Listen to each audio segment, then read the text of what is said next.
my all ICSE board class 7 students. Previous video में मैं the Turkish इन्वाजन का जो फुल वीडियो है करने वाली थी, पर वीडियो करते करते मुझे तो पता ही नहीं चला, मेरी मोबाइल का मेमोरी का फुल हो गया एंड वीडियो पूरा नहीं हो पाया। तो इसीलिए स्टूडेंट्स आज मैं आपके लिए इस पोर्शन का जो बाकी पोर्शन है इस वीडियो में डिस्कस करने वाली हूँ। देखिए, हम सबको तो प्रीवियस वीडियो में पता चल गया सुल्तान महमूद ने दो इंडिपेंडेंट स्टेट फॉर्मेशन किया था, गजनी एंड घोड़। चलिए, हमें घोड़ को लेकर अभी नहीं सोचना है, हम बाद में सोचेंगे। अभी तो आप सोचो गजनी के बारे में। सो गजनी का रूलर कौन था ना? सुल्तान महमूद, जो ग्रेट मिलिट्री रूलर था एंड टेरिटोरियल एक्सपेंशन में बिलीव रखता था। चलिए, तो गजनी को प्रॉस्परस बनाने के लिए सुल्तान महमूद ने क्या किया ना, सुल्तान महमूद ने इंडिया की तरफ मूव करना शुरू कर दिया। तो इंडिया की तरफ जब उसने मूव किया, सो यहाँ पर एक टेरिटोरी था पंजाब। पंजाब में एक हिंदू रूलर था जिसका नाम था जयपाल। सो ये दोनों आमने सामने हो गया। तो इस युद्ध में जयपाल ने क्या किया ना, इसका जो टेरिटोरी पंजाब से प्रेजेंट डे अफगानिस्तान तक का था, इसने सुल्तान महमूद के हैंड में हैंड ओवर कर दिया।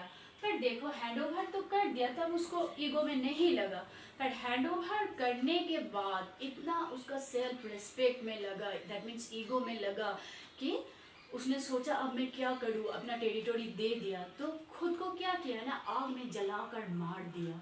ओके, तो उसके बाद देखिए उसका बेटा जो है सक्सेसर था आनंद पाल।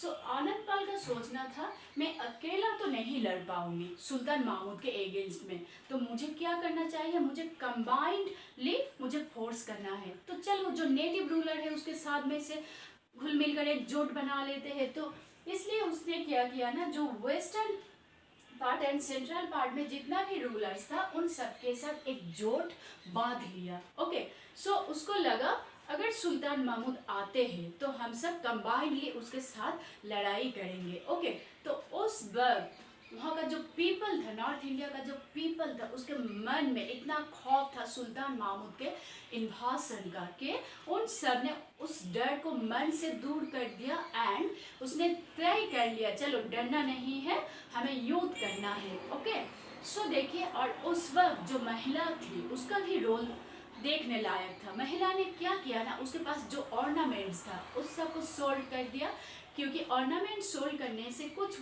मनी तो हाथ में आएगा। एंड और क्या किया ना, और भी जो ज्वेलरी ऑर्नामेंट्स था उन सब को मेल्ट कर दिया। ये सब करने के बाद जितना भी मनी उसके हाथ में आया वो मनी वॉर फील्ड में भेज दिया, जो सोल्जर्स जो वॉर फील्ड में था। ओके, सो देखिए, इतना सब कुछ करने के बावजूद भी आनंद पाल का जो कंबाइंड फोर्सेस था उस सुल्तान महमूद के अगेंस्ट में खड़ा नहीं हो पाया, क्योंकि आनंद पाल का इंटेंशन था अपना स्टेट को प्रोटेक्ट करना एंड स्टेट का कुछ कल्चरल वैल्यूज है जिसको प्रोटेक्ट करना है किसी भी तरीके से, पर वो फेल हो गया। ओके, सो आनंद पाल जब रास्ते से हट जाता है तब सुल्तान महमूद का रास्ता, देखिए आगे का रास्ता क्लियर हो जाता है, क्योंकि ऑलरेडी पंजाब को एक्वायर उसने पहले ही कर लिया, इसके जो पिताजी थे जयपाल उसके पास से। सो नॉर्थ इंडिया में जितना भी टेम्पल्स था हर एक टेम्पल्स में उसने लूट किया।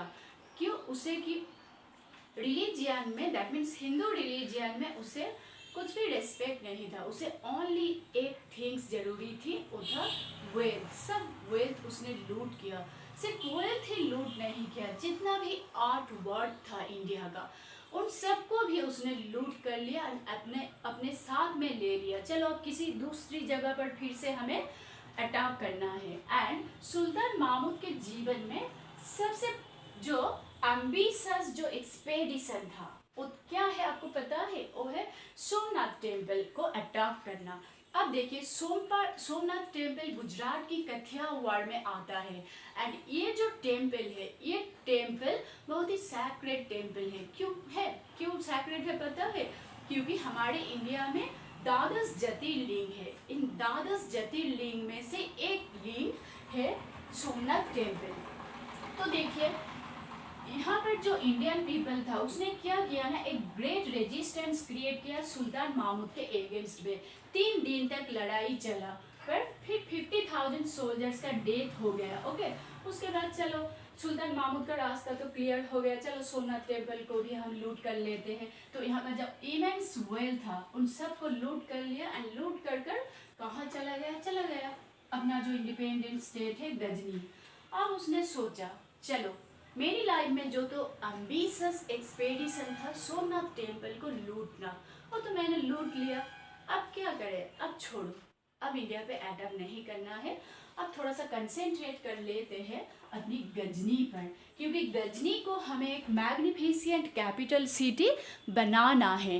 एंड मैग्निफिसेंट कैपिटल सिटी बनाने के लिए इस शहर में कुछ चीज़ें है जिसको बनाना पड़ेगा। तो उसने क्या किया, मॉस्क बनाया, लाइब्रेरी बनाया एंड म्यूजियम बनाया। ओके, एंड आपको पता है बहुत ही प्रेशियस स्टोन्स जो था like pearl, rubies and diamonds and ये सब स्टोन्स उसकी कोर्ट की शोभा वर्धन किया करता था। ओके, पर इन सब के बावजूद भी सुल्तान महमूद वो आर्ट एंड लर्निंग का पैट्रॉनेस था। कैसे पता चलता है आर्ट एंड लर्निंग का पैट्रॉनेस था, क्योंकि आपको पता है उसका कोर्ट में एक पार्सियन पोएट था जिसका नाम था फिरदौसी।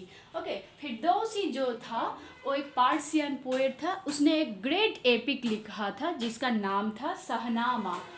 और एक मैथमेटिशियन था, मैथमेटिशियन एंड हिस्टोरियन जिसका नाम था अल बेडूनी। ओके, अब देखिए ये जो गजनी पे सुल्तान महमूद राज करता है, पर इसका जब डेथ हो जाता है ना तब गजनी भी डिसइंटीग्रेटेड हो जाता है। ओके, नेक्स्ट गजनी डिसइंटीग्रेटेड होने के 150 ईयर्स कुल मिलाकर 150 ईयर्स तक India north India foreign invasion से फ्री था। ओके, अब देखिए हमने जैसा कि हमने बोला हमें सुल्तान महमूद के बारे में हमने जितना कुछ भी पढ़ा उसका अराइज कैसे हुआ, उसके कैरेक्टर का कुछ फीचर्स जैसे कि मैंने डिस्कस कर दिया। एंड सबसे पहले आपको और एक बोनस पॉइंट मैं दे रही हूँ, नॉर्थ इंडिया का एक स्टेट दैट मीन्स टेरिटोरी था ओनली पंजाब। सो पंजाब को ही ओनली सुल्तान महमूद ने अपना एम्पायर में एनेक्स्ड किया था।